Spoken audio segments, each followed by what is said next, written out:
malapetaka yang hebat.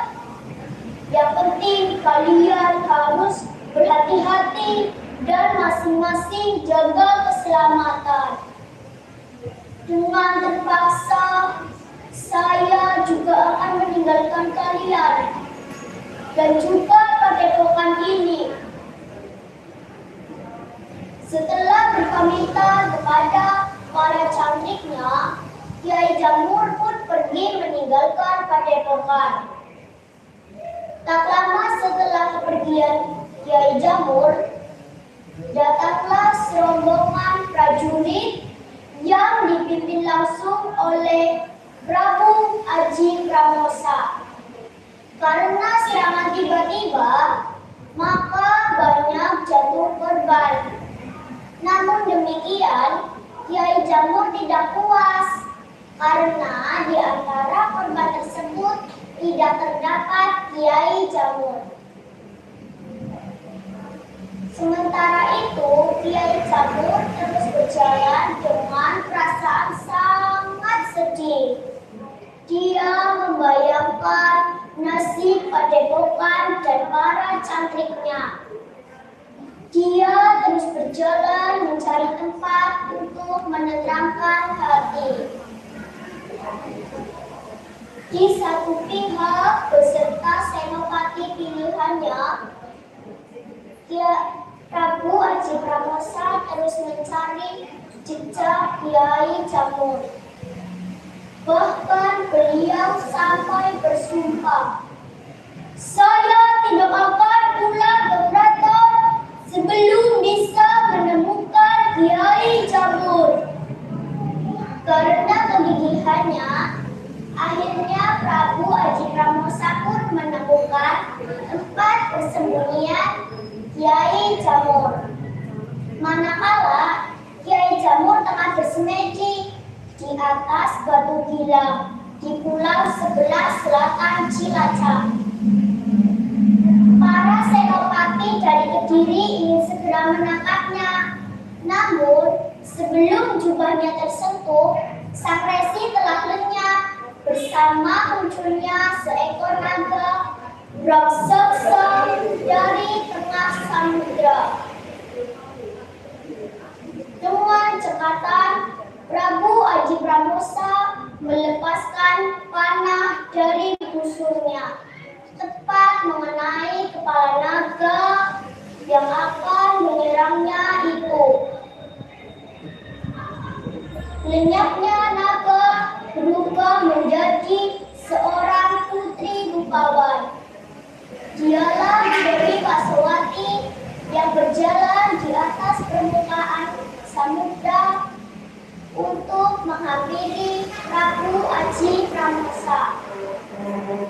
Terima kasih Kisana.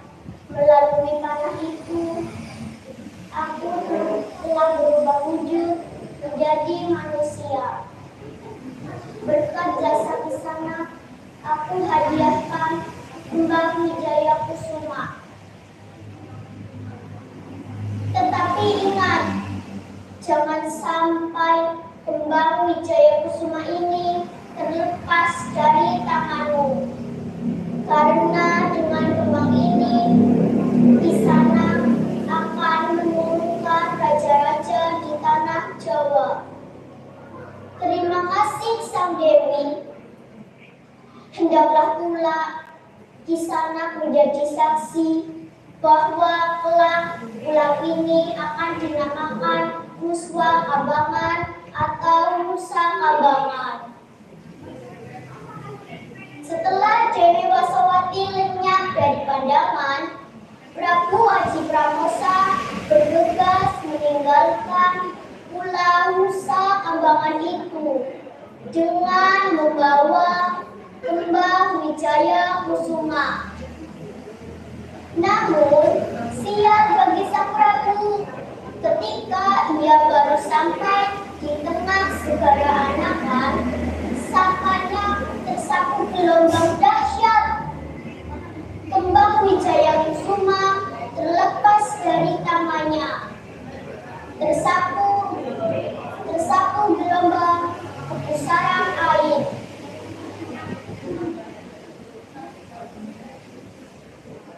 Sekianlah teman-teman cerita asal mula Nusa Kambangan. Janganlah berperilaku ajikan, ajiku, dan ajikuna. Walaupun kita punya kelebihan dan kekuasaan, namun akan mendapat hukumannya. Sing saka nandur bakal mundur. Siapa yang berbuat bakal mendapat hukumannya. Terima kasih. Sekian. Wassalamualaikum warahmatullahi wabarakatuh. Waalaikumsalam warahmatullahi wabarakatuh.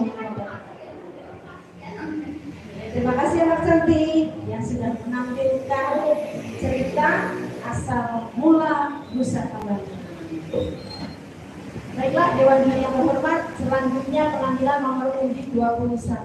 Silahkan nomor undi 21 untuk menyiapkan propertisnya. Nomor undi 21 ini akan menyampaikan cerita yang berjudul asal mula desa Kesugihan.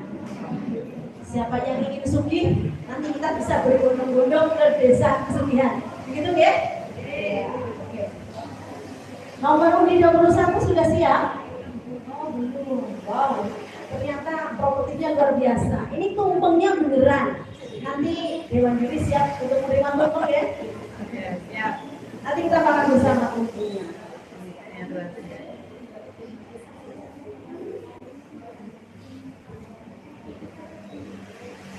Sudah siap? Dewan Juri yang terhormat, mari kita simak bersama penampilan nomor undi 21 asal mula desa Kesugihan.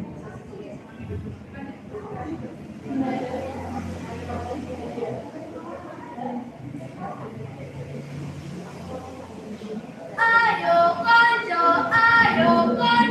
podo lenggah sing ditondo kene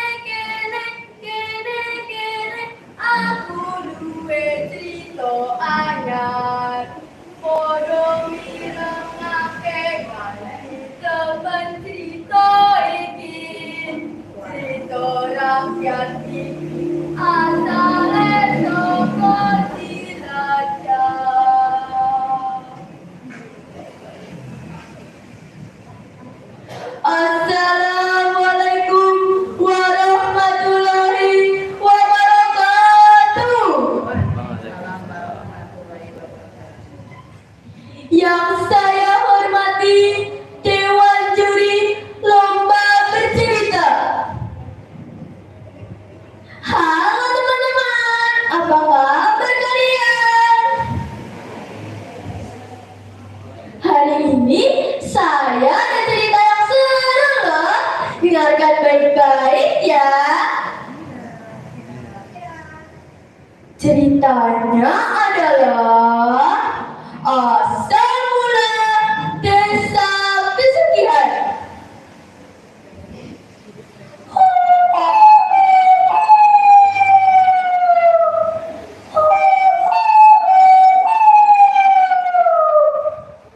Suara ayam jantan terdengar pagi itu, membangunkan seluruh penduduk desa. Demikian Prabu Baunageli bergegas bangun. Pagi itu sang Prabu Baunageli kelihatan gelisah. Tampak ada yang sedang dipikirkannya. Mau tahu teman-teman? Kira-kira apa ya yang membuat Prabu Baunageli gelisah? Inilah yang membuat Prabu Baunageli gelisah. Akhir-akhir ini saya merasakan mengapa semua kenikmatan yang saya miliki, kedudukan, tahta, dan harta semakin tidak ada artinya bagiku. Sampai saat ini saya belum bisa menemukan arti dan makna hidup yang sebenarnya. Cerita selanjutnya teman-teman. Akhirnya meninggalkan kerajaan seorang diri untuk mencari makna dan arti hidup yang sebenarnya. Sampailah Prabu Maunakili di Gunung Selam. Di tempat itu, dia merasa nyaman dan tenang. Akhirnya, Prabu Maunakili tertidur di atas batu. Bentuk batu itu lebar dan memiliki tapak atas rata. Sampai saat ini, batu itu dinamakan Kanandran, yang memiliki makna tempat tidur raja. Entah berapa lama Prabu Maunakili tertidur sampai tidak terasa. Tiba-tiba dia terbangun dan merasa lapar. Tangan turun kayak gini, waktu dia makan tumpeng bosok, kalau minum juga kelapa hijau, seger banget ya. Ternyata ucapan Prabu Maunakili terdengar oleh seorang laki-laki parubaya yang sedang mencari rumput. Apa yang dilakukan si pencari rumput itu, teman-teman? Mencari rumput itu langsung pulang. Rumahnya di Gerumbul, seberang barat Sungai Serayu. Sesampainya di rumah, dia berkata kepada istrinya, Yang, kowe tumpeng bosok ya, jagone disembelih, ada beras buker, aku tuh kepet dengan kelapa hijau. Apa itu tumpeng bosok, teman-teman? Teman-teman, ini adalah tumpeng bosok. Tumpeng bosok ada yang tinggi dan ada yang pendek. Tumpeng bosok adalah tumpeng yang berisi daging ayam Jawa, serundeng, dan lainnya. Sekarang, kebanyakan orang mengenal tumpeng bosok dengan nama tumpeng Mogana.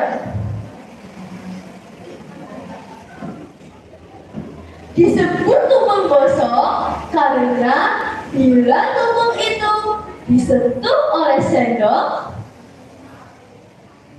atau centong, gunungan tumpeng itu akan mudah terleleh bersama isinya.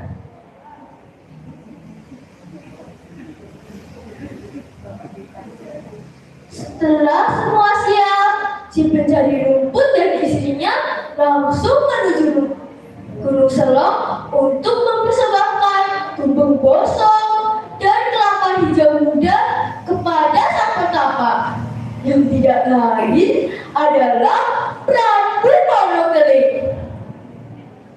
Menerima persembahan itu, Prabu Maunakili terkejut dan bertanya, Denek siamu ngerti, nek aku lagi kepingin tumpeng bosok kalau dengan kelapa hijau. Si pencari rumput menjawab, Inggih sang Setopo, nalika panjenengan dalem ngendika, kula wonten sakandhaping seloko ngrasa menika. Sambil menganggukkan kepala, Prabu Maunakili menjawab, oh ya matur nuwun banget ya, iki tumpeng bosok tak tampa, jeneng pulung gawaran ingsun, wakul, rinjing, tanpa togan tekan kie, aja dibuka mati tekan umah. Si pencari rumput dan istrinya menjawab, Inggih sang Setopo, ngestakaken dawuh. karena hari menjelang malam, si pencari rumput dan istrinya langsung menuju rumahnya. Saat sampai di rumah, si pencari rumput dan istrinya penasaran kepada perkataan sang pertapa. Akhirnya mereka membuka wangkul, rinjing, dan kelapa muda yang terbelah itu. Seketika itu mereka kaget. Mulut mereka ternganga, tidak dapat berucap. Ternyata di dalam wangkul, rinjing, dan kelapa muda yang terbelah itu ada emas picis Raja Brana. Apa itu emas picis Raja Brana, teman-teman? Emas berlian. Seketika itu mereka menjadi kaya raya. Orang-orang memanggil mereka dengan nama Kaki Sugih dan Nenek Sugih. Diberikan nama itu karena mereka awalnya adalah sepasang suami istri mencari rumput yang tiba-tiba menjadi kaya raya. Sejak saat itu, jika ada orang yang melewati kawasan Gunung Selong, Kaki Sugih dan Nenek Sugih akan menyediakan tempat singgah dan makanan, karena mereka memperoleh keberuntungan mereka di kawasan Gunung Selong. Setelah meninggal, mereka berdua dimakamkan di pemakaman umum Desa Pesugihan. Tempatnya pemakaman depan penyulingan PDAM. Demikian teman-teman cerita asal mula Desa Pesugihan. Dan hikmah yang kita bisa ambil dari cerita tersebut adalah walaupun kita sudah menjadi kaya raya, kita tetap baik hati dan suka menolong terhadap sesama. Teman-teman, saya ada pantun. Ada katak di dalam semak. Berlari kencang, melompat-lompat. Terima kasih telah menyimak. Semoga dapat bermanfaat. Wassalamualaikum warahmatullahi wabarakatuh.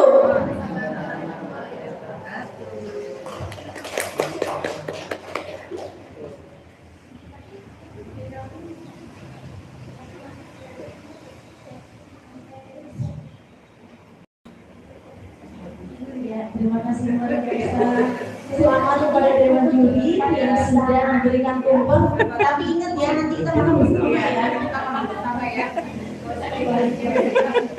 Ini sajinya udah banyak sekali. Diet Bu. Untuk makan siang ya.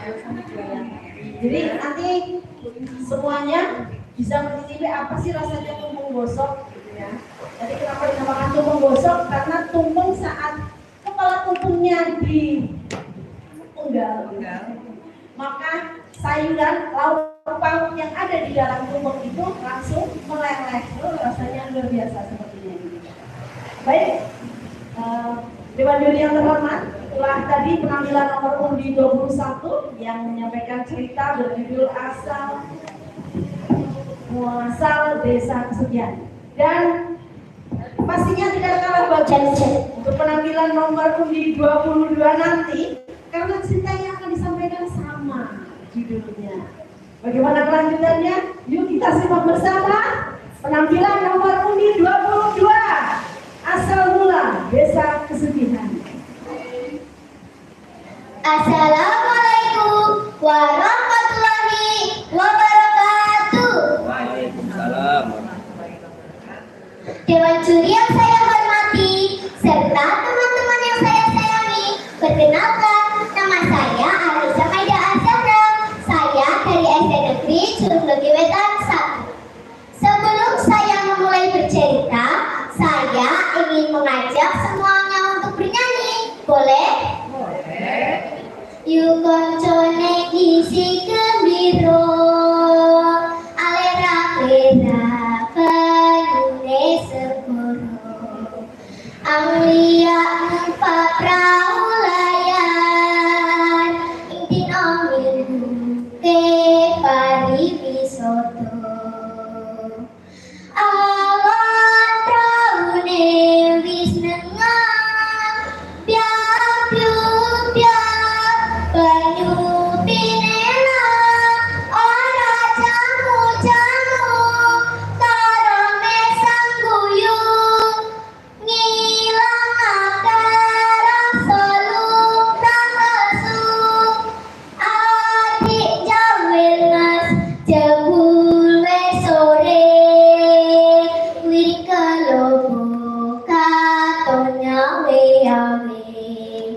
prayogane beci baliwai dene sesu tumandang nyambut gawe. Nah teman-teman, sebelum saya bercerita,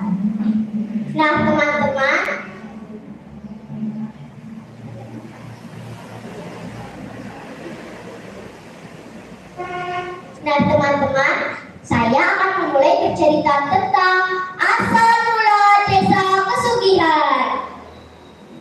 Ceritanya, pada zaman dahulu ada seorang raja di kerajaan Keling yang bergelar Prabu Bawana Keling.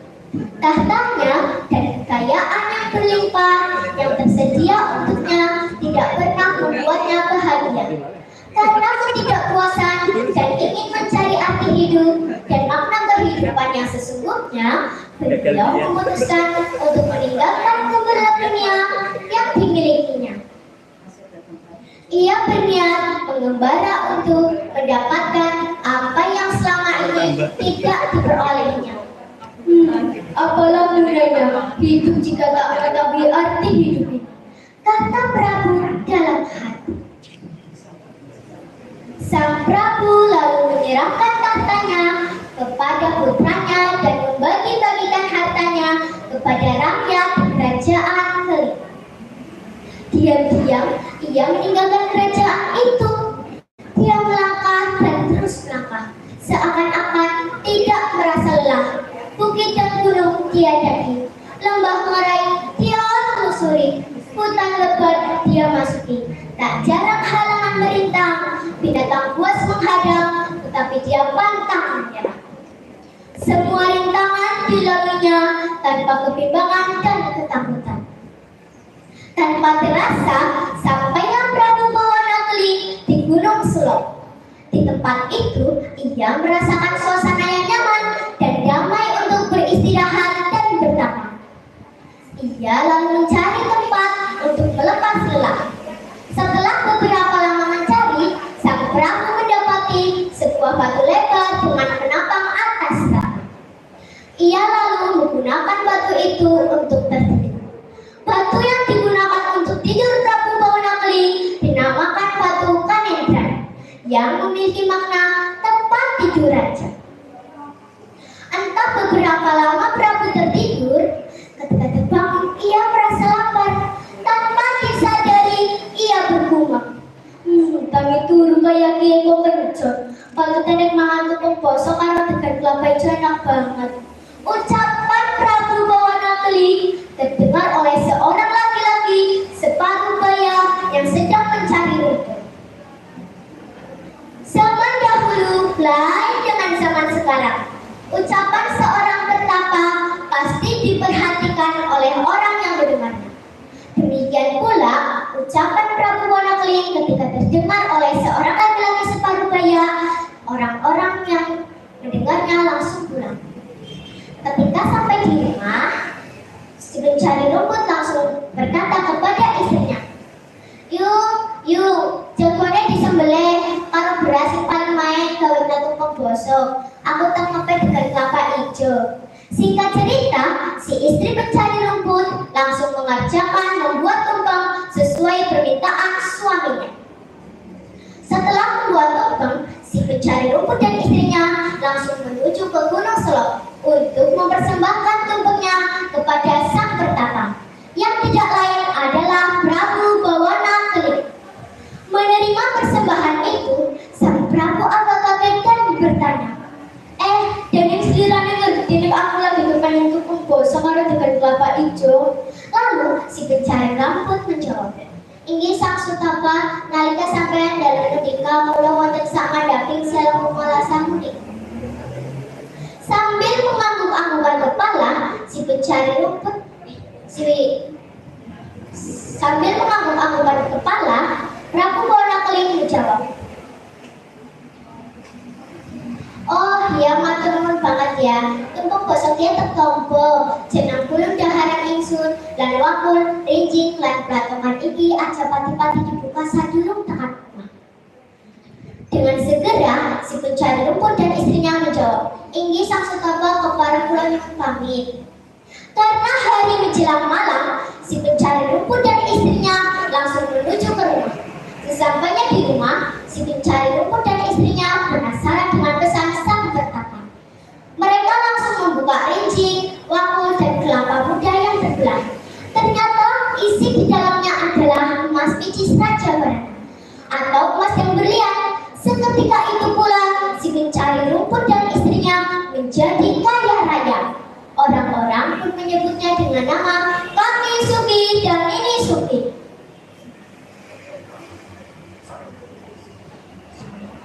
Dan tempat mereka tinggal dinamakan Desa Pesugihan. Dalam bahasa Jawa, Sugi berarti kaya. Setelah kejadian itu, si pencari ketika ada orang hendak berpergian dari Gunung Solo, mereka menyediakan tempat singgah karena untuk mewujudkan rasa keberuntungannya.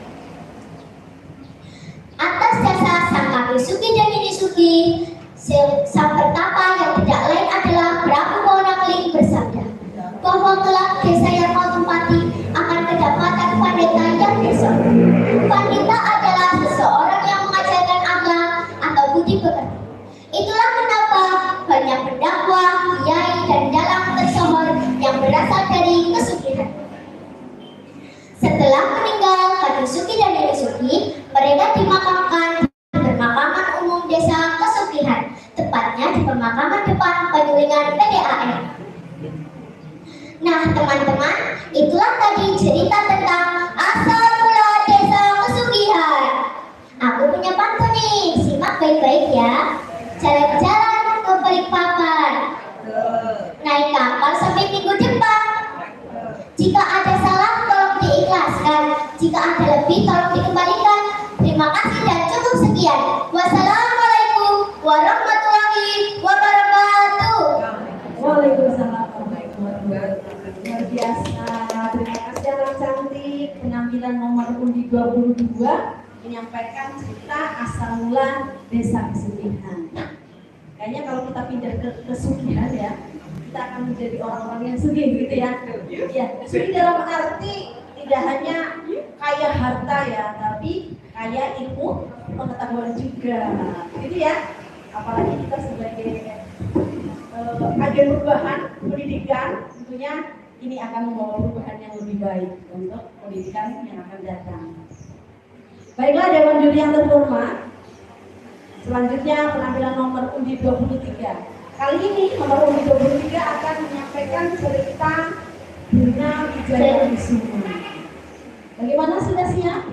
Iya, Bunga Wijaya Kusuma bagus banget ya. Nanti bisa diserahkan kepada Dewan Juri. Baik Dewan Juri yang terhormat dan para peserta semuanya, mari kita simak bersama undi 23 Bunga Wijaya Kusuma.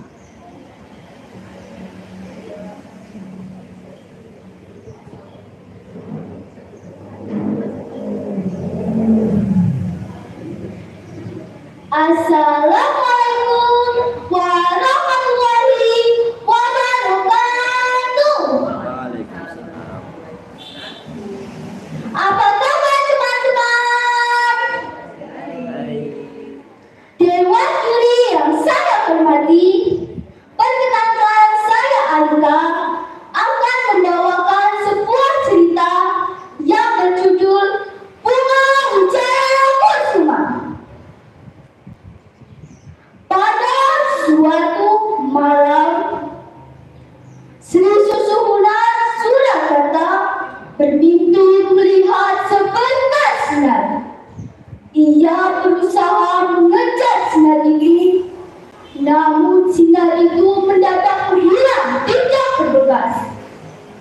Dalam mimpi berikutnya, Sri Susuhunan melihat kembali sebentar sinar itu, dan ternyata datangnya dari setangkai bunga yang sangat indah.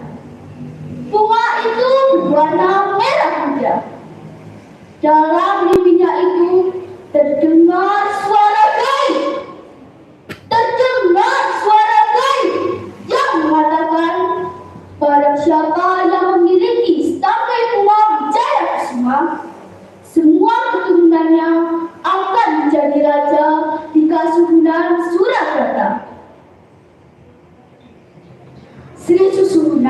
lalu menceritakan dirinya itu kepada Adipati Rekso. Ia menyuruh Adipati Rekso untuk mencari orang yang mengetahui ciri-ciri Bunga Wijaya Kusuma. Adipati Rekso kebingungan mencari orang yang mengetahui ciri-ciri Bunga Wijaya Kusuma. Ia berjalan dalam guyuran hujan. Ia tidak menghiraukan orang-orang di sekelilingnya yang menyapa dan mengajak untuk berteduh. Ia tetap saja berjalan tanpa dirasakannya. Ia telah sampai di rumahnya. Ketika ia hendak akan masuk ke rumahnya, ia melihat orang tua yang sedang berteduh. Adipati Rekso memanggil orang tua tersebut untuk berteduh di rumahnya. Ki, mari berteduh di pendopo. Hujannya semakin deras. Ayo, Ki.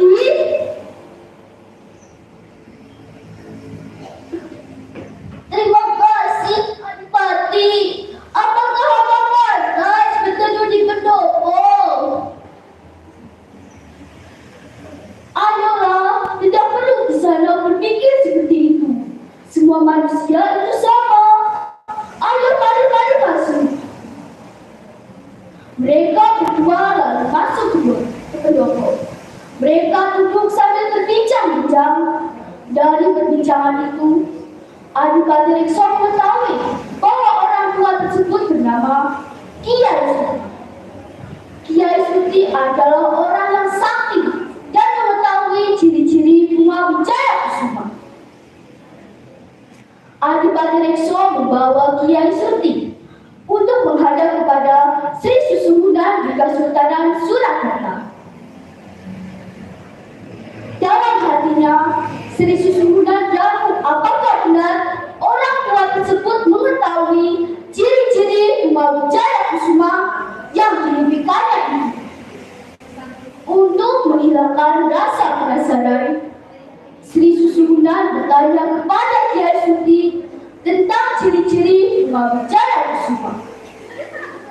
Kiai Suti menceritakan bahwa Bunga Wijaya Kusuma ada hubungannya dengan Raja Rakula dan Dewi Radharani. Raja Rakula adalah raja kecil yang memimpin di wilayah perbatasan dekat Pulau Jawa. Raja Rakula adalah raja yang sangat kejam. Kekejamannya tersebut tampak ketika pendeta Jalu dan pengikutnya dibunuh secara keji oleh Raja Rakula dan prajuritnya. Anehnya, mayat pendeta Jalu itu berubah menjadi seberkas sinar. Seberkas sinar itu melesat dan menukik ke tengah laut. Raja Rakula berusaha membunuh naga tersebut. Dan naga tersebut berubah menjadi putri yang cantik jelita. Putri tersebut bernama Dewi Radharani. Ia adalah penjaga Bunga Wijaya Kusuma yang terletak di Pulau Majene. Raja Rakula memberikan setangkai Bunga Wijaya Kusuma kepada Raja Rakula. Setelah memberikan Bunga Wijaya Kusuma, Dewi Radharani mendadak menghilang.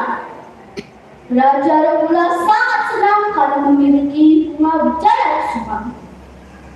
Ia pulang ke kerajaannya dengan berjalan atas gelombang air laut. Di tengah laut pantai selatan, Raja Rakula melawan ombak, angin, dan petir yang menggelegar.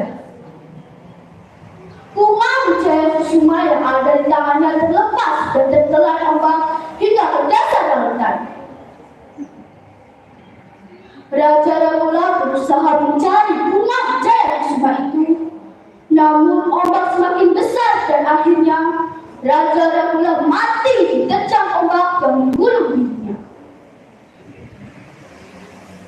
Kiai Suti menutup ceritanya dengan menyebutkan bahwa Bunga Wijaya Kusuma terletak di Pulau Majene, atau lebih tepatnya di Pulau Nusa Kambangan, Cilacap, Jawa Tengah.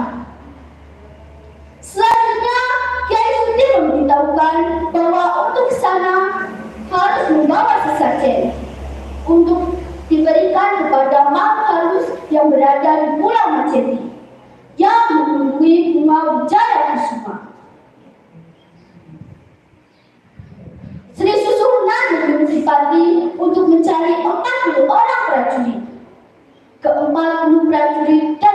Serayu berangkat dengan beberapa kapal berlayar. Ketika kapal-kapal mereka hampir saja tiba ke tempat tujuan, ombak besar menghantam kapal-kapal mereka. Akhirnya 36 prajurit mati diterjang ombak yang menggulung dirinya. Tubuh mereka hanyut diterjang ombak pantai selatan. Sisanya 4 prajurit dan Kipati terlempar pinggir pantai. Mereka tidak sadarkan diri. Saat mereka bangun dari kisahnya, mereka bingung tidak tahu berada di mana. Kipati mengajak ke-4 prajurit itu untuk bersemadi. Dalam semadinya itu, datang godaan berupa ular naga yang sangat besar. Ular naga itu membuka mulutnya lebar-lebar dan mengeluarkan api. Mereka tetap saja konsentrasi, tidak tergoda oleh godaan ular naga itu. Akhirnya, ular naga itu seperti kepayahan sendiri. Usahanya untuk membuat Kipati dan ke-4 prajurit itu tergoda pun gagal. Akhirnya, ular naga itu menghilang tanpa meninggalkan jejak. Malam semakin larut dan udara semakin dingin. Kipati dan ke-4 prajurit itu mencium bau harum sekali. Mereka membuka mata lalu melihat bunga Wijaya Kusuma yang sangat indah dengan pancaran sinarnya. Bunga Wijaya Kusuma mekar dengan sangat indah dan harum wanginya. Namun saat bunga Wijaya Kusuma yang sedang mekar itu terlepas dari tangannya, sinarnya mendadak menjadi berkurang, namun harumnya tetap semerbak. Akhirnya, bunga Wijaya Kusuma dapat dikuasai oleh Kipati dan ke-4 prajurit itu. Mereka berpelukan dan bercengkrama karena terharu. Mereka pulang ke Surakarta dengan membawa bunga Wijaya Kusuma. Sementara itu, di Kasuhunan Surakarta, Sri Susuhunan sangat gelisah menunggu kabar. Datanglah rombongan Kipati dan prajuritnya membawa bunga Wijaya Kusuma.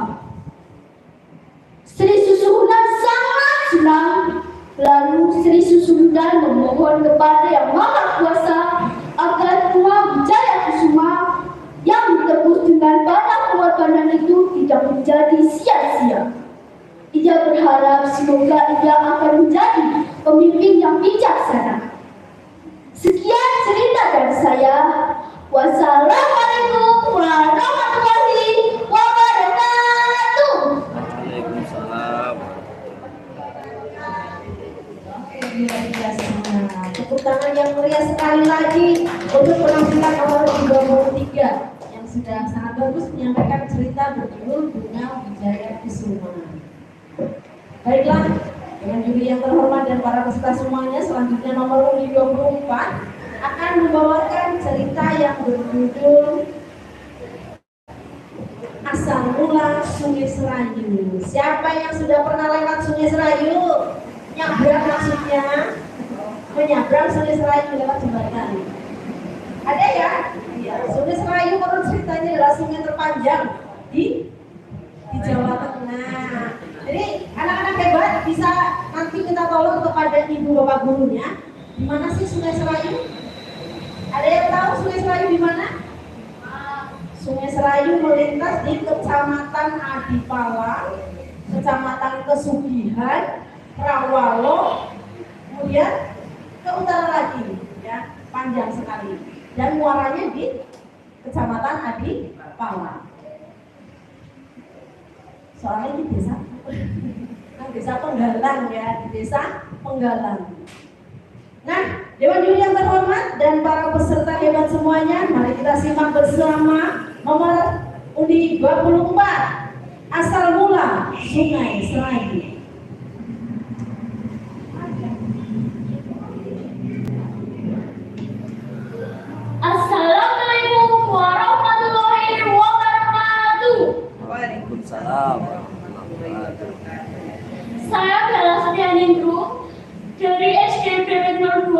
yang akan menceritakan tentang asal mula Sungai Serayu.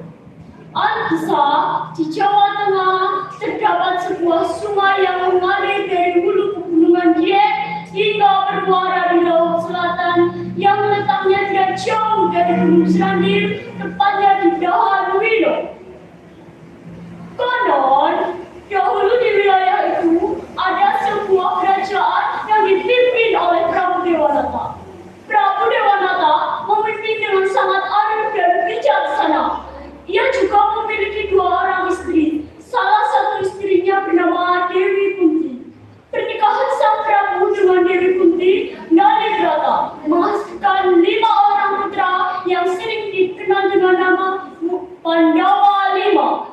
Salah satu putra sang Prabu adalah Bima atau sering dikenal dengan nama Werkudara. Bima adalah seorang senopati penegak Pandawa, bersifat jujur, gagah berani, berkemauan keras, dan tidak mudah ditundukkan. Bima juga dikenal memiliki tekad yang keras. Jika ia memiliki keinginan, harus tercapai. Tidak seorang pun yang dapat mengurungkan niatnya. Jiwa dan hatinya telah menyatu dengan watak sifatnya yang tegas. Ia dikenal dengan semboyan "Rawan atas, malang kutu", yang berarti tidak gentar dengan apapun. Semua penghalang akan dimusnahkan. Suatu ketika, Pandawa memang mendapat perintah dari sang ayah, yakni membangun sebuah candi yang akan digunakan sebagai tempat pemujaan di dataran tinggi Dieng. Kelima saudara yang terdiri atas si sulung Puntadewa, Bima si kuat dan tegas, si tengah gagah perkasa Arjuna, serta si kembar Nakula dan Sadewa memiliki tekad baja untuk melaksanakan titah ayahanda mereka tersebut. Mereka melakukan perjalanan yang sangat jauh, melewati daerah yang tidak mudah, terjal, licin, dan hutan belantaran yang belum tercemar oleh manusia. Namun, sudah tekad Pandawa sehingga hal ini bukanlah halangan bagi mereka. Di tengah-tengah perjalanan, Bima berhenti dan berkata, "Wahai saudara-saudaraku, mohon berhentilah sejenak, aku sudah tidak tahan lagi," kata Bima dengan muka gugup seperti menahan sesuatu. Saudara Bima yang lain pun merasa kebingungan. Bima berjalan ke arah semak-semak dan terdengar suaranya dari balik pohon. Lega rasanya. Saudara Bima yang lain pun hanya tersenyum melihat kelakuan Bima. Mereka melakukan perjalanan. Konon, air seni Bima menjelma menjadi aliran sungai yang sangat deras. Tidak lama berjalan, mereka menemukan sebuah desa. Namun anehnya, desa itu suasananya sangat mencengkram. Seluruh penduduknya tidak ada yang berani keluar rumah. Semua rumah penduduk tertutup rapat. Tidak ada aktivitas, layaknya kehidupan desa yang tentram. Pandawa heran dan penasaran masuk ke sana di desa tersebut. Mereka berjalan, dan tidak lama kemudian mereka menemukan sebuah gubuk yang pintunya terbuka sedikit. Mereka menuju ke arah gubuk tersebut, dan Puntadewa pun berkata, "Sampurasun, apakah ada orang di dalam?" kata Puntadewa dengan lembut. Dan terlihat seorang kakek-kakek yang keluar dari pintu belakang gubuk tersebut, dan ia berkata, "Siapa kalian anak muda?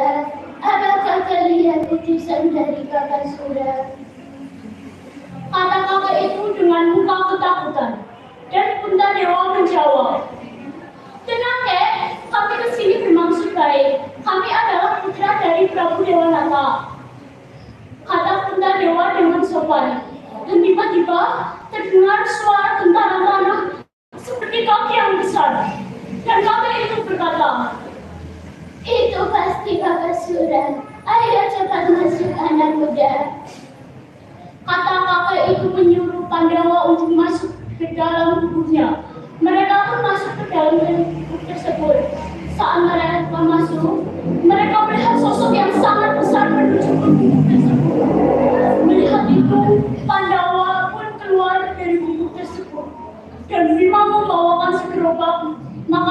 senjatanya dan memamerkan kepada Bakasura. Bakasura pun marah dan menyerang Bima. Pertarungan sengit pun dimulai antara Bima dan Bakasura. Saat pertarungan, Bima mengeluarkan pusaka andalannya yang bernama Gada Sakti Rujapolo. Bima menangkis tubuh Bakasura hingga berhamburan tiada sisa. Ya! Bima pun akhirnya memenangkan pertarungan itu, dan suasana di desa tersebut pun kembali seperti sedia kala. Mereka melanjutkan perjalanan. Saat perjalanan, mereka berhenti sejenak dan beristirahat di bawah pohon yang rindang. Saat beristirahat, tiba-tiba Bima mendengar suara yang sangat indah. Bima pun berjalan ke arah garis semak-semak. Saat ia berjalan sedikit, ia melihat sosok gadis yang sangat cantik jelita sedang mandi di sungai. Ia pun menuju ke gadis tersebut, dan gadis itu pun merasa seperti diintip oleh seseorang, dan ia menoleh ke belakang dan melihat Bima yang sedang mengintipnya. Ia pun berenang ke tengah-tengah sungai dan tidak merasa tubuhnya mulai tenggelam ke bawah sungai. Bima pun berlari dan menolong gadis itu. Dan ia pun terus menangis menyesali perbuatannya. Dan ia terus berkata, Sirayu! Sirayu! Sirayu! Penduduk setempat pun menamai sungai itu sebagai Sungai Serayu, yang bermakna paras cantik. Terima kasih. Wassalamualaikum warahmatullahi wabarakatuh. Waalaikumsalam warahmatullahi wabarakatuh. Sirayu. Maka jadilah nama Sungai Serayu. Itu ya ceritanya. Wah, ini anak-anak debat akan semakin menambah hasanah wawasannya ya dalam cerita asal usul daerah-daerah di kota Cilacap. Jadi asal usulnya seperti ini. Nah, para peserta debat dan dewan juri yang terhormat, selanjutnya penampilan nomor undi 25. Kali ini juga tak kalah seru loh, karena cerita yang akan dibawakan sama dengan yang tadi nomor 24, asal mula Sungai Serayu. Pasti serunya berbeda kan? Nah, tak sabar? Oke, mari kita saksikan bersama nomor undi 25, asal mula Sungai Serayu.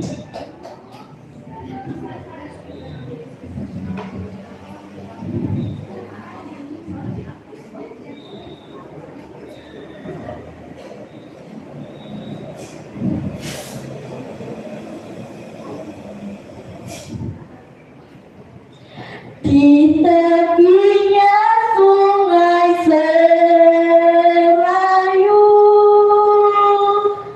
waktu fajar menyingsing,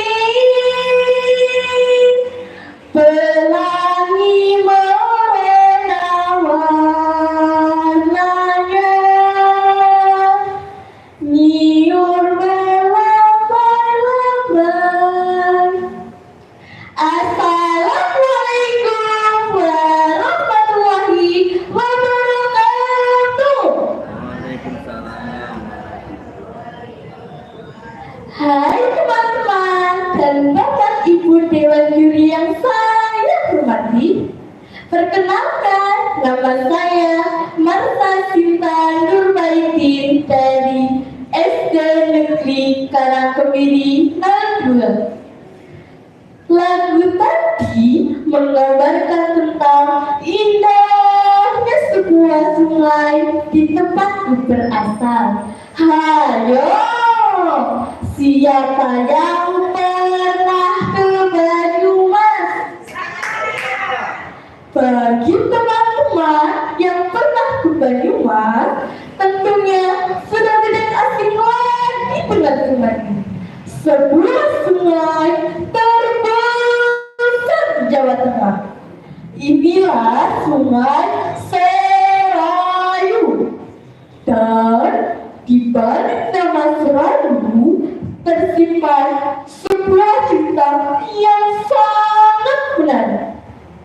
Cerita ini diambil dari buku yang berjudul Cerita Desa Rakyat Jawa Tengah Kabupaten Cilacap yang ditulis oleh Eri Agus Kurnianto dan kawan-kawan.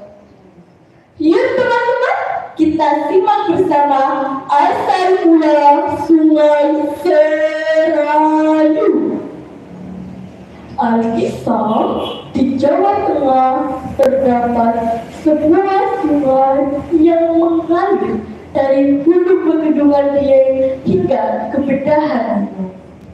Dahulu di wilayah itu terdapat sebuah kerajaan yang dipimpin oleh Prabu Dewanata.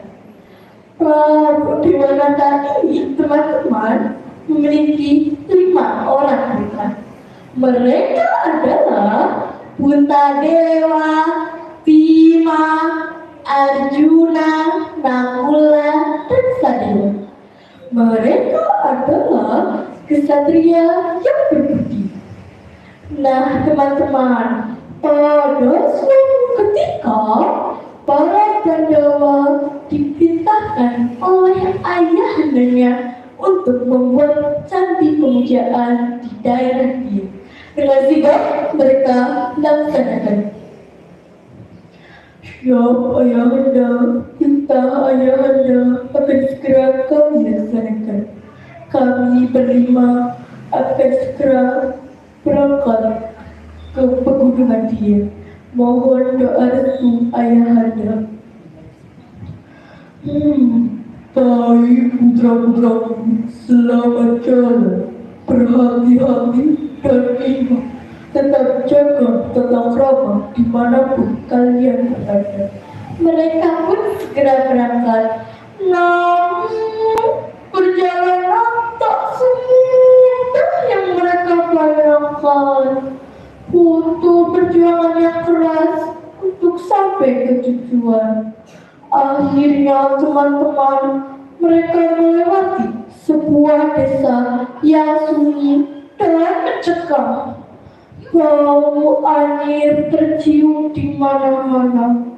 Para Pandawa merasa curiga karena semua rumah penduduk di sana tertutup rapat dan tak ada seorang pun yang berada di luar.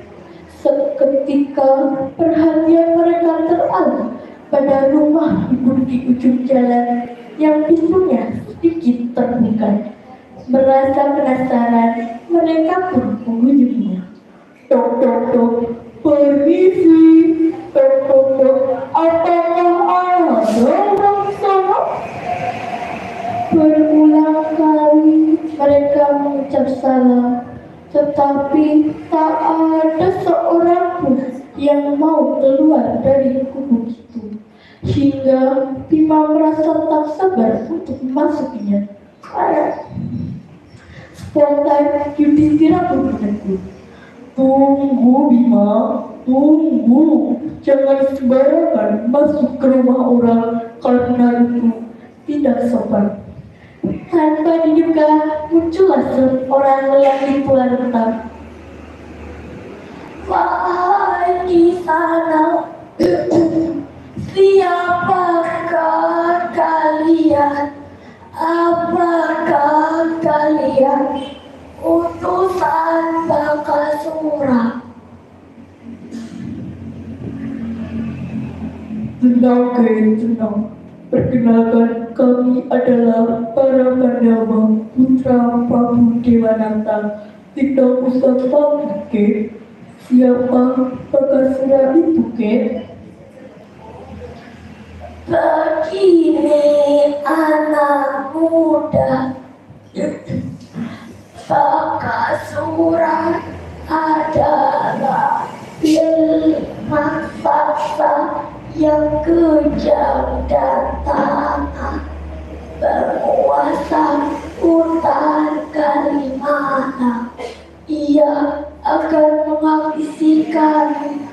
Kami tidak bisa lari dari sini karena Bakasura telah menanam pagar goib pada desa ini.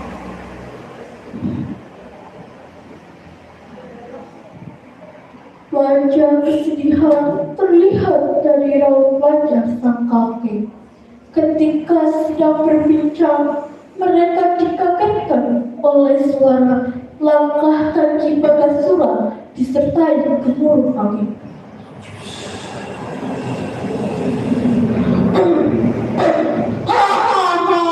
Hai penduduk Esta Cakra, hari ini ada gerobak makanan untukmu. Bagi siapa lagi yang akan kalian persembahkan kepadamu? Dengan tegas Bima berkata, Bagasura, kalau kau ingin memakan penduduk desa ini, hadapi aku dulu. Mendengar tantangan dari Bima, Bagasura murka. Siapa kau? Berani-beraninya kau menantangku. Rasakan pukulanku ini. Ya! Bagasura berusaha memukul Bima. Dengan sigap, Bima mengayun-ayunkan senjatanya ke tubuh Bagasura. Rasakan Bagasura, pergi dari sini. Ya!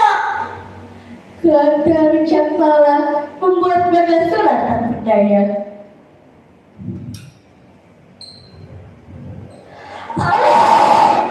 Sakit, mati aku. Akhirnya Bima mengalahkan Bagasura. Warga gembira menyambut kemenangan Bima. Begitulah teman-teman, yang namanya kebaikan pasti akan mengalahkan kejahatan. Kemudian atas petunjuk dari para warga, para Pandawa melanjutkan perjalanannya hingga menemukan sebuah sungai yang lebar dan luas. Mereka pun menyusurinya. Sayu-sayu, Bima mendengar alunan merdu gadis yang sedang menari. Lompat, lompat, lompat, lompat. Bima terpana dengan apa yang dilihatnya. Wah, siapa gadis cantik itu? Apakah ia punya dari kayangan? Apakah aku sedang bermimpi? Oh tidak, ini nyata. Siro Ayu tenang.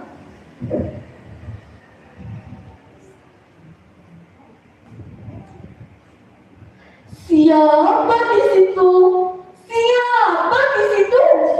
Ia berenang menjauhi Bima yang mendekatinya. Wahai di sana, jangan mendekatiku, jangan menggangguku, pergi, pergi. Tenang Aditya, tenang, perkenalkan aku Bima. Tetapi gadis itu semakin takut. Ia berenang ke tengah sungai dan tenggelam. Tolong, tolong, tolong.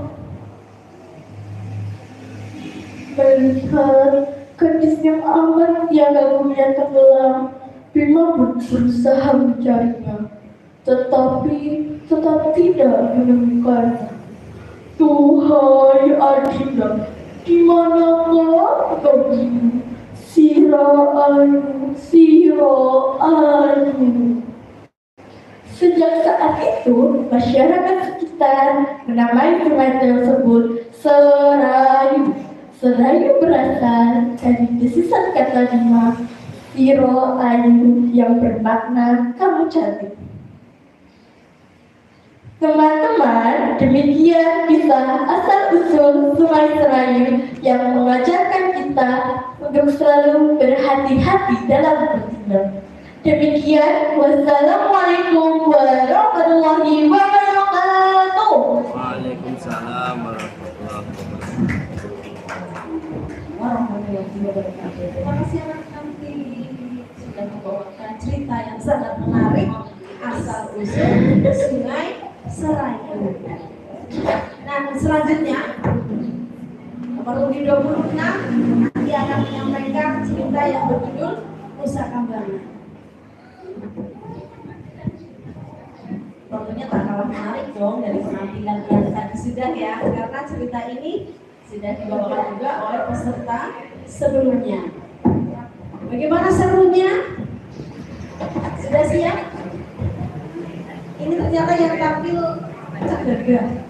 Kalau tadi semua peserta hampir perempuan, ini laki-laki. Pastinya luar biasa. Akan membawakan cerita berjudul Nusa Kambangan nomor undi 26.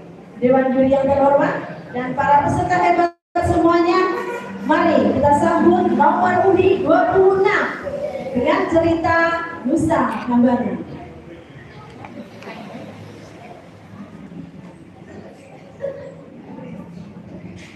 Assalamualaikum warahmatullahi wabarakatuh. Waalaikumsalam warahmatullahi. Saya Sakti Janu Firmansyah akan menceritakan tentang asal usul Nusa Kambangan yang diceritakan kembali oleh Suryo Hardono dan dari kumpulan cerita rakyat Kabupaten Cilacap. Teman-teman ingin tahu ceritanya? Mari ikuti bersama. Diceritakan ada seorang raja sakti madraguna, tak ada tandingannya. Siapa dia? Mari ikuti ceritanya. Pada zaman dahulu di kerajaan Kediri tinggallah seorang raja yang berkuasa. Ia bernama Prabu Aji Pramusa.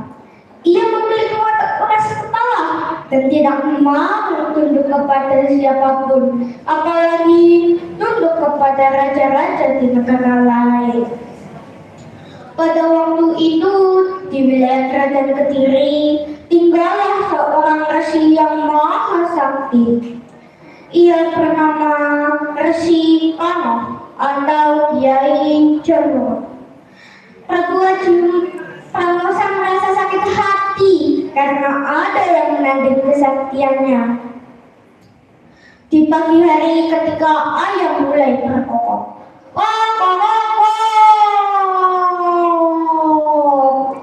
Prabu Aji Pramusa mengadakan rapat di istananya. Hai para prajurit, kalian tahu negeri kita terancam bahaya. Resi Kano telah mengancam negeri kita. Aku Prabu, kami siap melaksanakan. Dan Prabu Aji Pramusa memerintahkan para prajuritnya untuk mendatangi sang resi. Akhirnya Resi Kano ditangkap. Tidak ada yang menanding kesaktianmu lagi.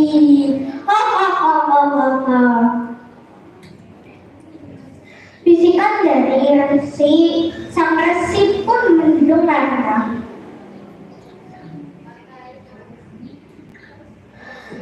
Prabu Aji Pramusa memerintahkan prajuritnya untuk mengejar sang Resi. Aku harus pergi dari sini karena Prabu Aji Pramusa sangat kejam. Dia bisa mengalahkan berbagai cara untuk menangkap bahkan membunuhku. Aku tidak suka raja serakah dan dari itu. Resi Kano meninggalkan kerajaan.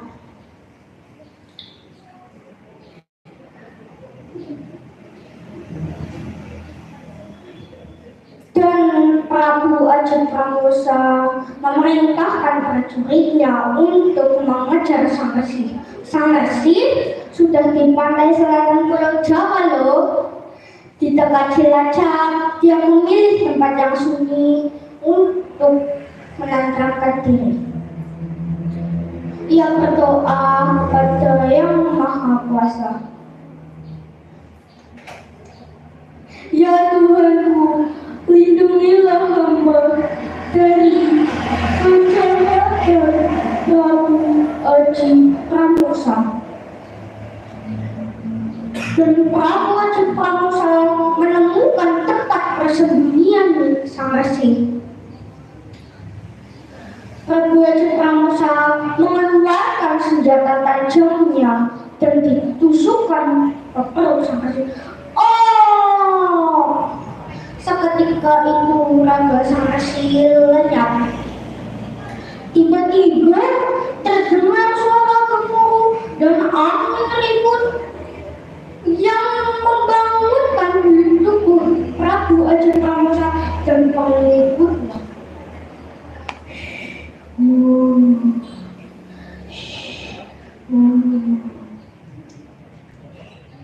Tiba-tiba muncullah negara raksasa, desis seakan menelan Sang Prabu.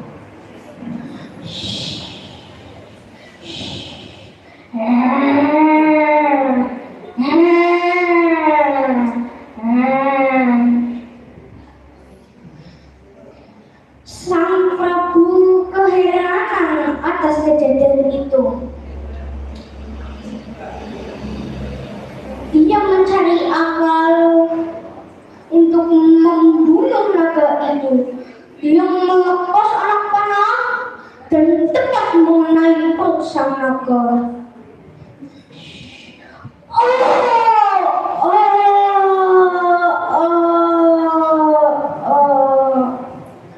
Dan seketika itu naga raksasa matilah dan hanyut terbelah ombak.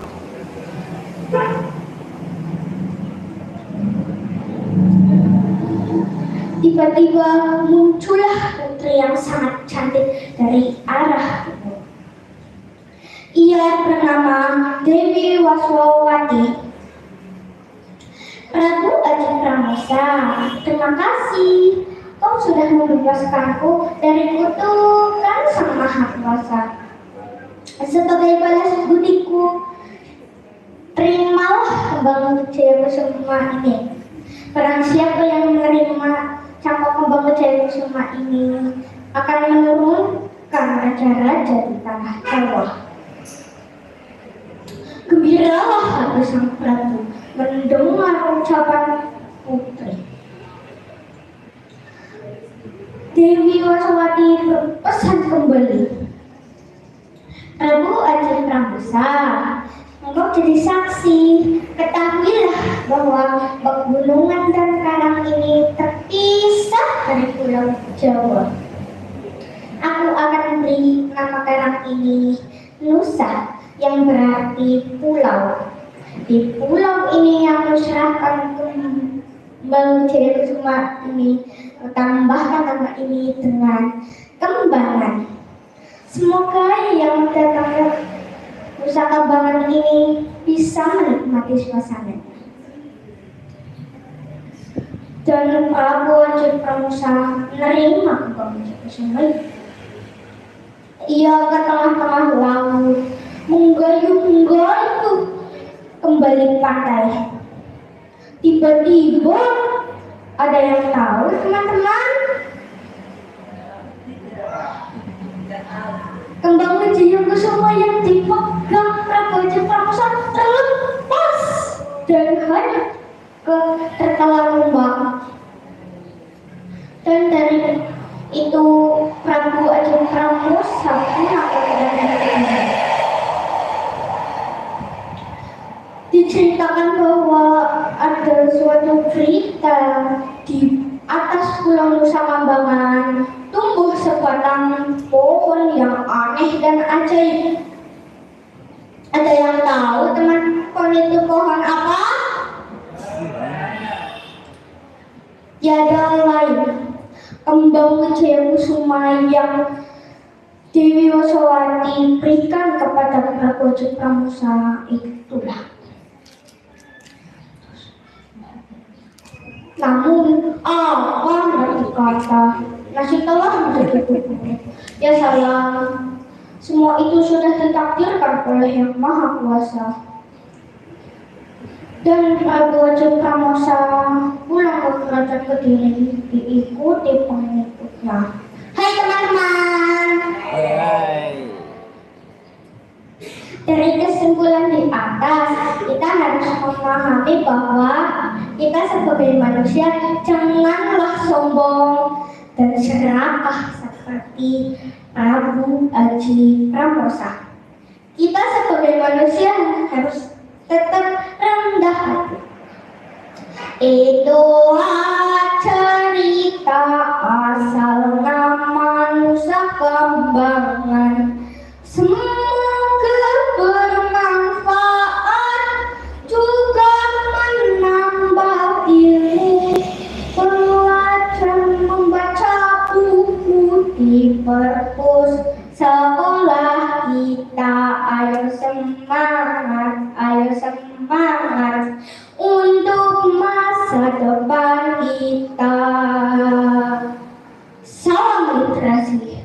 Sekian cerita dari saya. Wassalamualaikum warahmatullahi wabarakatuh. Waalaikumsalam. Terima kasih Mas Peter yang sudah membawakan cerita berjudul Nusa Kambangan. Nah, cerita berikutnya adalah asal usul Kecamatan Petimuan. Siapa yang sudah pernah ke Petimuan?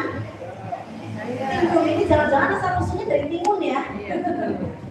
Kecamatan Petimuan itu ada di ujung barat daya Kota Cilacap. Jadi kalau ke arah dari arah Jerulegi ke arah barat, kemudian arah selatan. Ya, Petimuan. Bagaimana ceritanya? Bagaimana serunya? Apa benar-benar ada timun di sini gitu ya? Kita akan mendengarkan dengan seksama penampilan nomor undi 27 yang akan menyampaikan cerita asal usul Kecamatan Petimuan.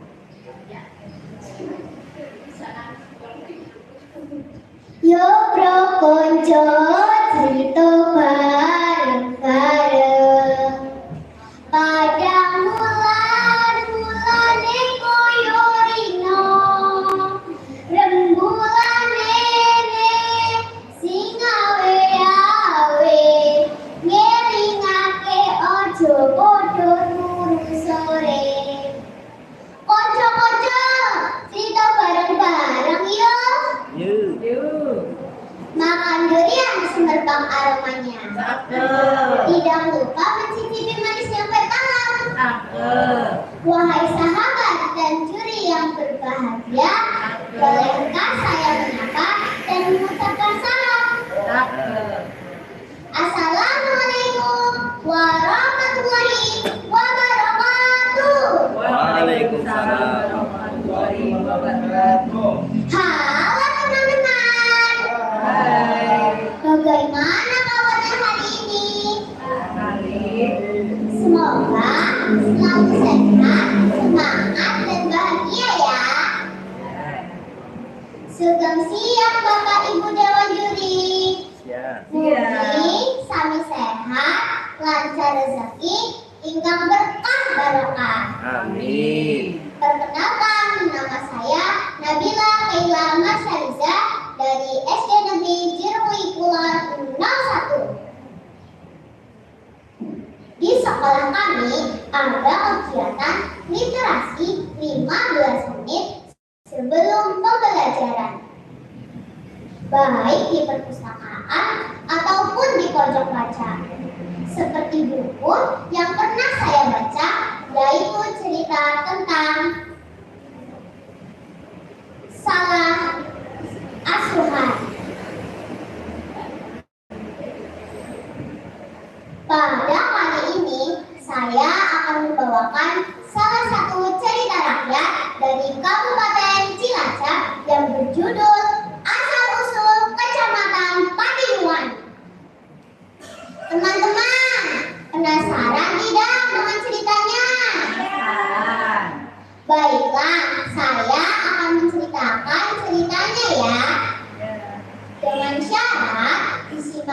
Baik ya ceritanya. Diceritakan seorang pemuda bernama Surya Kusuma. Dia adalah seorang bangsawan dari Keraton Surakarta Hadiningrat. Sebagai seorang bangsawan, ia memiliki banyak ilmu. Ilmu yang dia dapatkan tidak ia mendapatkannya dengan mudah. Ia giat berlatih setiap hari. Pada masa penjajahan Keraton Surakarta dikuasai oleh Belanda. Pada saat itu, Surya Kusuma merasa tidak nyaman dengan keadaannya. Ia pun memutuskan untuk pergi dari keraton. Namun, ia tidak tahu harus pergi kemana. Ia berjalan sesuai kehendak hatinya. Ia sampai ke Bumen, Magelang, dan akhirnya ia sampai di Kadipaten Cilacap, tepatnya di Desa Prenca. Ia pun menanggalkan gelar bangsawannya dan membangun dengan masyarakat seperti rakyat biasa. Di Kadipaten Cilacap ada seorang pemimpin adipati bernama Gatot Subroto. Ia adalah adipati yang bijaksana dan rakyatnya pun hidup sejahtera. Ia memiliki permaisuri. Permaisuri itu cantik jelita yang selalu menemani adipati dimanapun adipati berada. Adipati memiliki kegemaran memelihara hewan. Salah satu hewan yang ia pelihara ialah kuda. Ia memiliki banyak kuda sehingga ia kesulitan untuk mengurusnya. Ia pun memanggil pengawalnya untuk mencarikan pekati. Teman-teman, apakah ada yang tahu pekati itu apa? Pekati ialah pengurus kuda. Pengawal, carikan saya pekati untuk mengurus kuda-kuda saya. Baik adipati, saya akan mencarikan pekati untuk adipati. Pengawal pun pergi mencari pekati. Desa demi desa ia telusuri, namun belum ada yang mau menjadi pekati. Ia pun sampai di Desa Prenca, tepatnya adipati tinggal. Pengawal, ada apa kedatanganmu datang ke desa ini?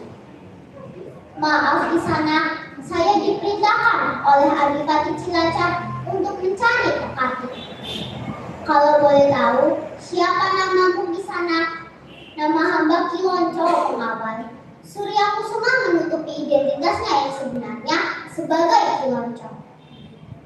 Maaf, kalau mau, bolehkah membantu saya untuk mencari pekati? Saya mau menjadi pekati kalau adipati berkenan. Baiklah, besok saya antarkan kamu ke hadapan adipati. Keesokan harinya pun mereka berangkat untuk menghadap adipati. Sesampainya di hadapan adipati, Kilonco diterima dengan baik dan tulus. Beberapa waktu ia dipuji oleh adipati karena sangat rajin dan ulet dalam mengurus kuda-kuda tersebut. Ia pun bertemu dengan permaisuri dan permaisuri berkata dalam hati, "Sepertinya saya pernah melihat Kilonco itu siapa?" Permaisuri pun diam-diam menyelidiki siapa Kilonco sebenarnya. Pada saat Kilonco sedang mandi, permaisuri tidak sengaja melihat tanda di punggung Kilonco. Tanda itu bukanlah tanda biasa. Tanda itu hanya dimiliki oleh seorang bangsawan dari Keraton Surakarta Hadiningrat. Kilonco pun dipanggil oleh permaisuri. "Kilonco, siapa namamu sebenarnya? Katakan saja identitasmu yang sebenarnya." "Saya memang Kilonco, permaisuri." "Katakan saja identitasmu yang sebenarnya. Saya sudah tahu semuanya." Pertanyaan permaisuri pun bagaikan teror. "Ampun permaisuri, saya sebenarnya Pangeran Surya Kusuma dari Keraton Surakarta Hadiningrat." Kilonco pun meminta permaisuri untuk menutupi identitasnya yang sebenarnya. Pada saat beberapa hari, Adipati akan bertemu dengan Adipati Ciamis dan ia menyuruh Ki Lonco untuk menjadi kusir kuda kereta kencana. Ki Lonco, siapkan kereta kencana untuk kita pergi besok ke Ciamis. Baik Adipati, saya akan menyiapkan kereta kencananya. Pagi-pagi pun mereka berangkat ke Ciamis melewati pesisir. Adipati bertanya kepada Ki Lonco. Ki Lonco, mengapa kita lewat pesisir? Di sana kan tidak ada jalan. Pasti ada jalan, Adipati. Hahaha, hai Ki Lonco, jangan main-main kau. Di sana tidak ada jalan. Kalau begitu, nanti kita buktikan bersama-sama bahwa di sana pasti akan ada jalan. Pada saat di depan pesisir laut, Ki Lonco membaca mantranya dan keretanya melaju dengan cepat. Ha! Kereta kencananya melaju dengan cepat. Adipati pun kagum. Dalam hati ia berkata, bagaimana Ki Lonco bisa menjalankan kereta kencananya? Padahal Ki Lonco memakai mantranya. Sesampainya di Ciamis, Adipati Cilacap dan Adipati Ciamis pun bertemu. Mereka melakukan perundingan perebutan tanah. Pada perundingan tersebut membuat perselisihan di antara Adipati Cilacap dan Adipati Ciamis. Mereka pun saling mengeluarkan ajian kekuatan. Adipati Cilacap mengeluarkan ajian Adipati Ciamis.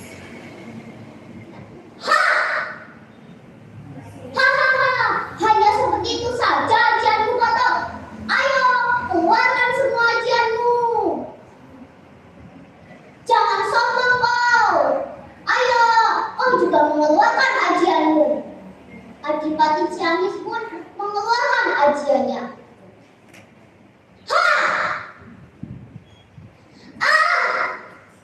Ki Lonco pun datang karena tidak terima dengan Adipati Ciamis karena telah mempermalukan Adipati Cilacap. Hei Adipati Ciamis, jangan sombong kau. Sekarang lawan aku. Adipati Ciamis pun mengaku bahwa ia kalah dalam pertarungan tersebut. Ia pun mengajak Ki Lonco dan Adipati untuk berjalan-jalan ke Kadipaten Ciamis. Pada saat mereka berjalan-jalan, Ki Lonco bertemu dengan seorang gadis cantik bernama Kelasi. Mereka pun melakukan hubungan, namun mereka harus berpisah karena Ki Lonco harus pergi ke Kadipaten Cilacap bersama Adipati. Singkat cerita, setahun pun bukan di tahun. Kelasi dan putranya pergi ke Kadipaten untuk menemui Ki Lonco. Ki Lonco, ada seorang anak muda dan perempuan mengakui sebagai anak dan istrimu. Betulkah itu? Terima kasih Adipati telah memberikan informasi kepada saya. Saat mereka bertemu, mereka pun sangat bahagia. Saling berpelukan dan sangat bahagia. Permaisuri pun mengatakan yang sebenarnya kepada Adipati bahwa sebenarnya Ki Lonco pangeran dari Keraton Surakarta Hadiningrat. Maaf Kang Mas, Kyai sebenarnya memiliki rahasia yang sangat besar tentang Ki Lonco. Sebenarnya Ki Lonco adalah pangeran Suryakusuma dari Keraton Surakarta Hadiningrat. Saat Adipati mendengar cerita dari Permaisuri, Adipati pun sangat senang karena Ki Lonco ataupun Suryakusuma telah membantu Ki Lonco, telah membantu Adipati kesehari-hariannya. Adipati pun memberikan hadiah tanah kepada Ki Lonco untuk kehidupannya sehari-hari. Di Mas Suryakusuma, saya berikan tanah yang dulu saya pernah bertemu dengan Adipati Ciamis untukmu. Saya berikan nama tanah itu Patimuan karena dulu saya pernah bertemu dengan Adipati Ciamis dan kau juga ikut dalam perundingan tersebut. Buatlah ladang pertanian dan rumah untuk kehidupanmu sehari-hari. Terima kasih Adipati. Esok saya akan pergi ke Patinuan untuk membuat perladangan dan rumah untuk kehidupan saya dan keluargaku sehari-hari. Bertahun-tahun mereka hidup bahagia. Sampai sekarang mereka pun meninggal dan patilasanya pun masih ada sampai sekarang. Nah teman-teman, menarik tidak ceritanya? Dari cerita tersebut kita dapat banyak manfaat. Salah satunya tidak boleh sombong dan harus rendah hati, karena itu hanya akan membawa kita keburukan di lain hari. Sebaliknya, kalau kita tidak sombong dan kita rendah hati, pasti kita akan mendapatkan kenikmatan di lain hari. Demikian cerita dari saya. Wassalamualaikum warahmatullahi wabarakatuh. Waalaikumsalam warahmatullahi wabarakatuh. Terima kasih anak cantik. Sudah menampilkan cerita asal usul Kecamatan Petimuan. Ya, jauh dari ekspektasi kita ya. Ternyata di sana tidak banyak timun, kan?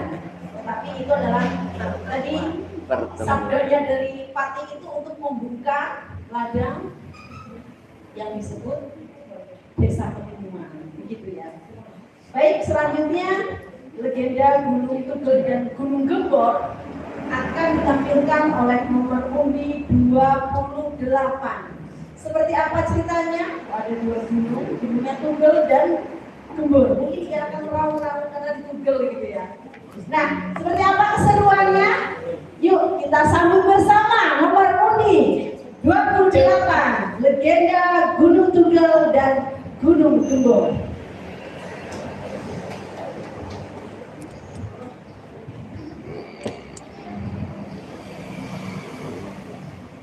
Assalamualaikum warahmatullahi wabarakatuh. Waalaikumsalam warahmatullahi wabarakatuh. Hai semua sahabat sastra. Hai. Perkenalkan, nama saya Nada Narifah Mustafa dari SD Negeri Sumigir 01. Saya akan membawakan cerita yang berjudul Legenda Gunung Gembor dan Gunung Tugel. Cerita ini diambil dari buku Legenda Raja Nusa Kambangan karya Soekardi dan kawan-kawan. Di Kabupaten Cilacap, tepatnya di Kecamatan Jerulegi, terdapat dua buah gunung yang letaknya cukup berdekatan, yaitu Gunung Gembor dan Gunung Tugel. Gunung Gembor di Desa Titikwetan, sedangkan Gunung Tugel di Desa Sumikir. Konon katanya, kedua gunung ini awalnya adalah satu gunung yang menjulang tinggi. Bagaimana cerita kedua gunung tersebut? Ayo dengarkan cerita saya dengan baik ya. Rungokno cita iki, legenda tanah Jawi, Werkudara Nugel Kuno, supaya kepadane ditugel dadi loro, Gunung Tugel lan Gunung Gembor. Pada zaman dahulu, gunung-gunung yang ada di Pulau Jawa letaknya terpusat di bagian barat, mengakibatkan Pulau Jawa miring dan terancam tenggelam.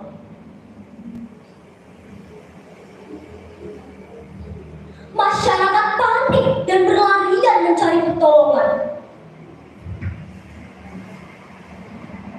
Mereka meminta pertolongan kepada orang sakti yang mereka juluki sebagai Prabu Kresna. Prabu Kresna tinggal di padepokannya di tepi sungai Serayu. Tolong, tolong, tolong Prabu Kresna, kata para penduduk Pulau Jawa. Prabu Kresna pun menjawab, asos dulu kabeh, ingsun ngerti kahanan Pulau Jawa sing mirip. Wis pada balik disit barang rumah, ingsun arep usaha nak keselamatan neng Pulau Jawa piye.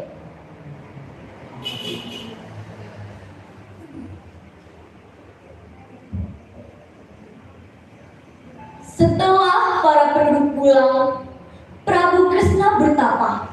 Ia memejamkan mata dan mengundang para Pandawa yang beranggotakan Yudhistira, Werkudara, Arjuna, Nakula, dan Sarewa, serta para punakawan yang beranggotakan Semar, Gareng, Petruk, dan Bagong. Begitu muncul, Bagong menyeletuk. Anak panggil ya Prabu Kresna. Orang tahu-tahu neng udah pada kamar udah kawan. Apa kau arep pada mangan-mangan ya? Kemudian dijawab oleh sang Romo Semar.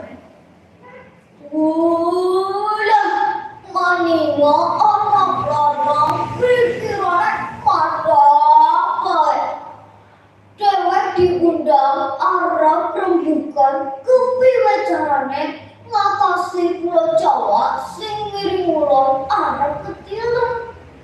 Wis padange bahaya nang omahku, Bagong. Mereka kemudian melanjutkan bermusyawarah untuk membantu masyarakat Pulau Jawa mengatasi kemiringan pulau. Romo Semar sebagai ketua dalam perkumpulan para dewa membuka pembicaraan. Iya, ana masalah sing kudu ndang dirampungi supaya neng masyarakat Pulau Jawa bisa urip kanthi aman lan sejahtera. Gunung-gunung nang Jawa Kulon kudu dipindah rata nang tengah lan nang wetan. Kemudian disepakati bahwa yang memindahkan gunung-gunung tersebut adalah Werkudara, karena dia yang paling kuat dan mampu memindahkan gunung-gunung tersebut dengan kekuatannya. Sekedar Eyang Semar dalam pamit badhe midahaken gunung-gunung teng Jawi Kilèn. Kemudian Werkudara terbang menuju Jawa Barat dan mulai memindahkan gunung-gunung tersebut. Gunung-gunung yang dibiarkan di bagian Jawa Barat yaitu Gunung Galunggung, Gunung Tangkuban Parahu, Gunung Ciremai, dan gunung kecil lainnya.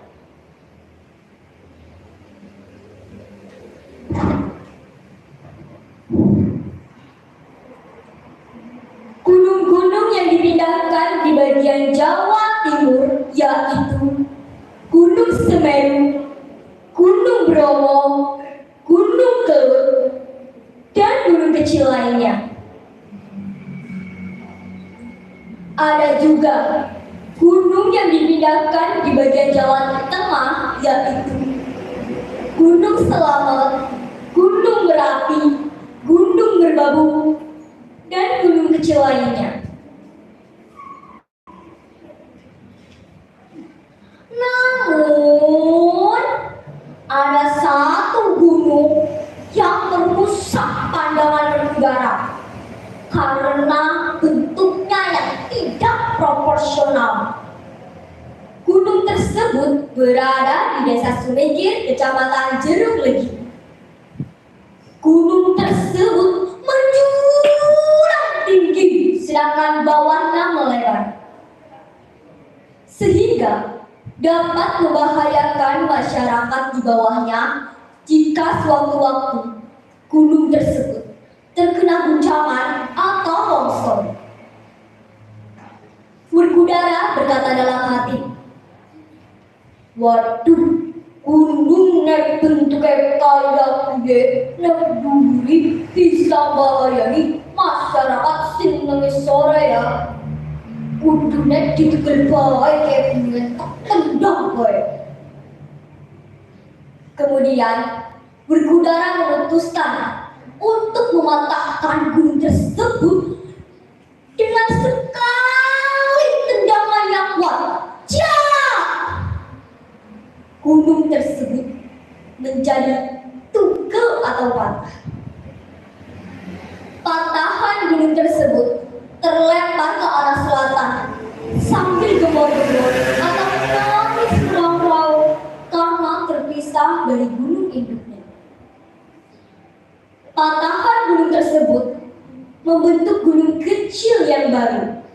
Letaknya cukup berdekatan dengan gunung induknya.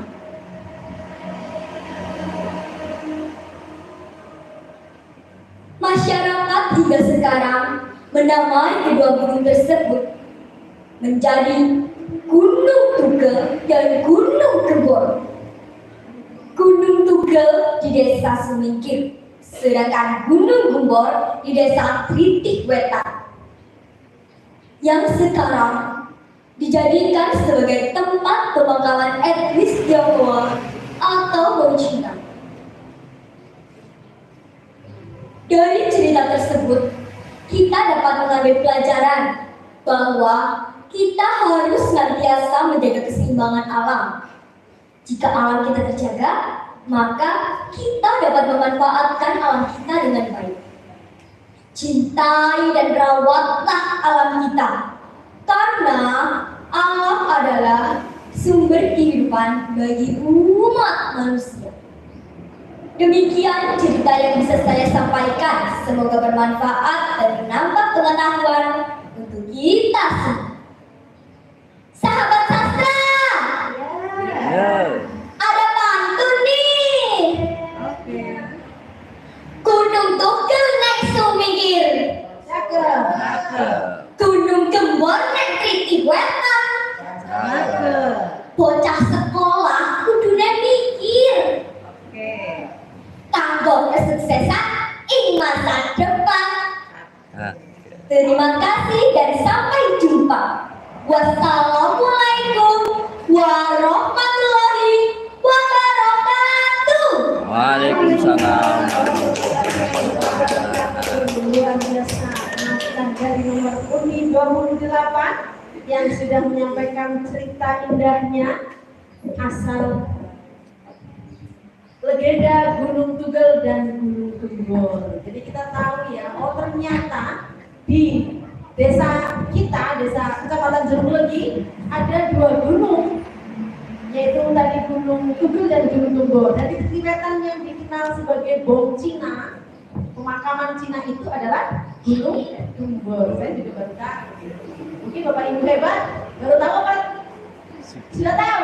Baru cepat sih. Sudah tahu. Baiklah, selanjutnya cerita yang akan datang menyampaikan cerita asal mula Desa Kesugihan.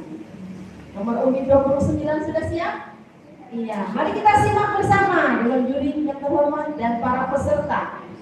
Berikut nomor Uni 29 dengan cerita asal mula Desa Kesugihan.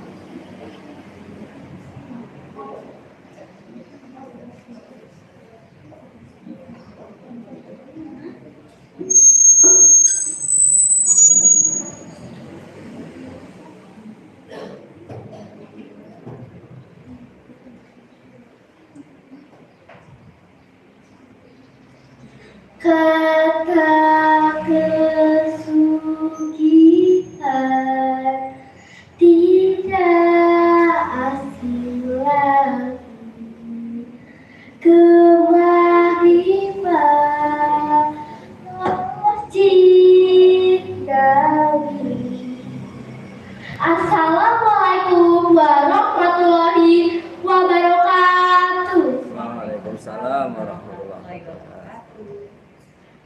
Teman-teman, maukah mendengarkan cerita dari Kailin? Inilah cerita yang berjudul Asal Mula Desa Kesugihan yang diceritakan kembali oleh Suryo Hadi. Keberlimpahan harta, kedudukan, dan kenikmatan dunia sering menjadi ukuran kepuasan hidup seseorang tinggi. Namun, hal tersebut belum tentu terjadi kepada semua orang. Ada orang yang merasa bahwa kedudukan dan kekayaannya itu membuatnya puas dan bahagia. Ada juga orang yang merasa kedudukan dan kekayaannya itu tiada artinya dan tidak membuatnya puas. Keadaan seperti itu juga terjadi pada seorang raja kerajaan Keling yang bergelar Prabu Bawana Keling. Tahtanya sebagai raja, kekayaannya yang melimpah tidak pernah membuatnya puas dan bahagia. Ketidakbahagiaannya itu dikarenakan karena belum ditemukannya makna kehidupan yang sebenarnya dari ilmu agama yang dipelajarinya dan kedudukannya sebagai raja, ia tidak menemukannya. Apalah gunanya hidup jika tidak mengerti arti hidup? Ucap Prabu Bawana Keling dalam.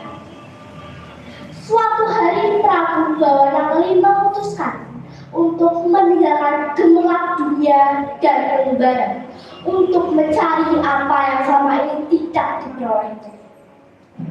Prabu Bawana Keling lalu menyerahkan tahtanya kepada anaknya dan membagi-bagikan hartanya kepada rakyat kerajaan itu.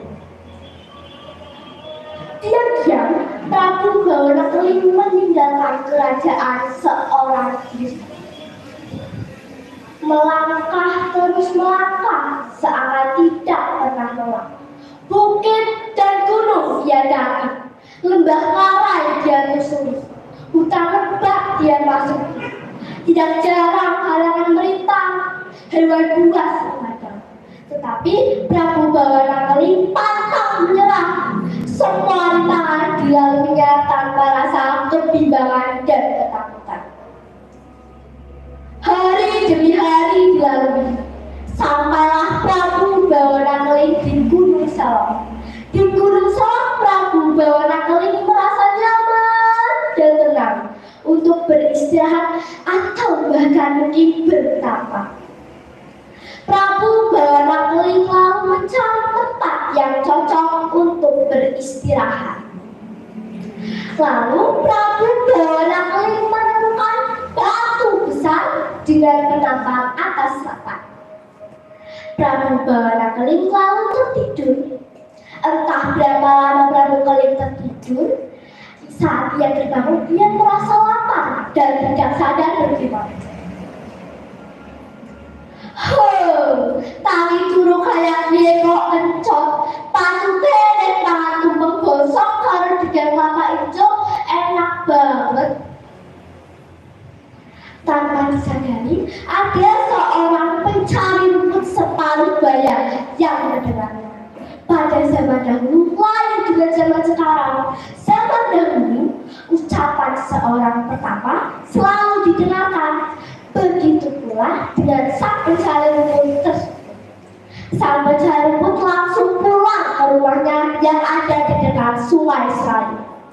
Saat sampai di rumahnya, ia langsung berkata kepada istrinya, "Yung, jaganya disembelih kalian berasi paling main. Sip gawean tumpeng gosok, aku tak kepet dari kelapa hijau." Singkat cerita, sang istri langsung membuat apa yang dipesan oleh suaminya. Setelah semuanya siap, sang pencari rumput dan istrinya lalu menuju ke Gunung Salong untuk mempersembahkannya kepada sang penambang yang tidak lain adalah Prabu Bawana Keling. Saat mempersembahkannya, mereka berdua terkejut dan berkata,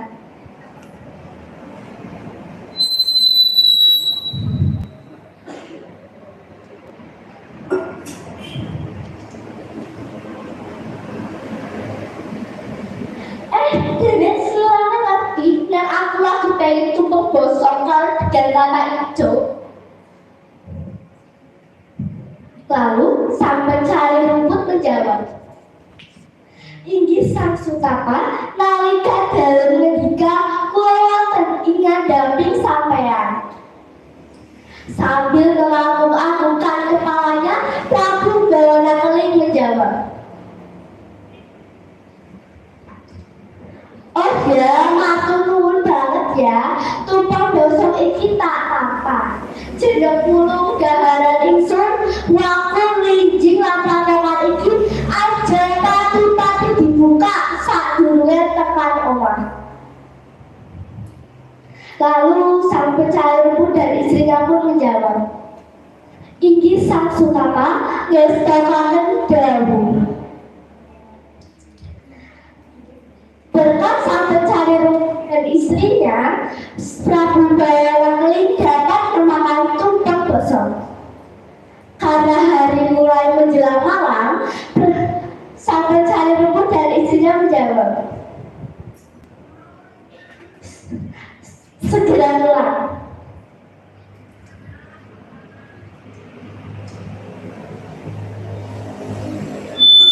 Saat sampai di rumah, mereka berdua penasaran dengan pesan sang pertama atau Prabu Bawana Keling.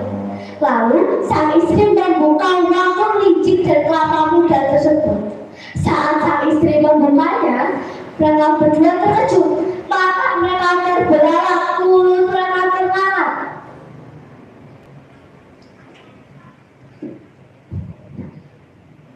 Wah, apa ini Pak?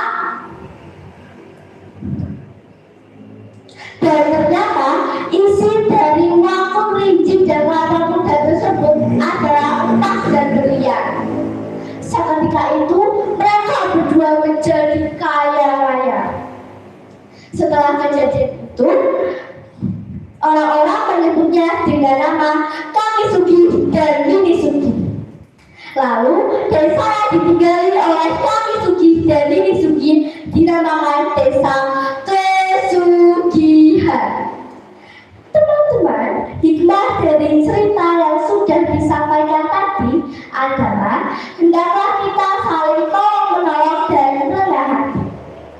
Sekian dulu ya teman-teman, cerita dari Kailin. Mohon maaf apabila ada kata-kata yang kurang berkenan. Wassalamualaikum